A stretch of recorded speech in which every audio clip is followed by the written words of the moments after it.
Di informasi lainnya pemirsa, dua remaja putri duel menggunakan senjata tajam di lokasi pemakaman hingga salah satunya terluka.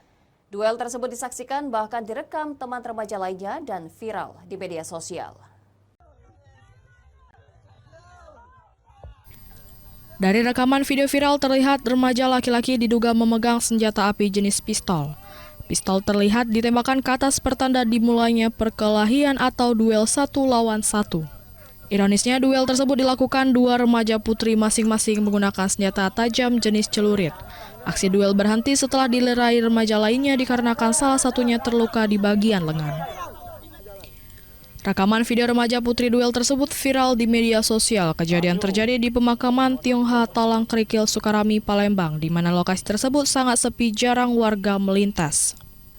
Warga sekitar merasa khawatir dengan kejadian tersebut. Selain tidak sopan karena kawasan pemakaman, dikhawatirkan salah sasaran terhadap warga sekitar.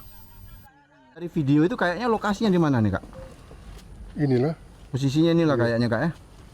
Oke, tapi tidak tahu kapan kejadiannya ya? Nah, tidak tahu kalau kejadiannya. Memang sering ada anak-anak kumpul sini, Kak? Ada juga kadang-kadang. Sering, Warga berharap polisi dapat segera mengamankan para remaja tersebut dan segera diberi sanksi jera untuk pembelajaran. Dari Palembang, Firdaus, iNews melaporkan.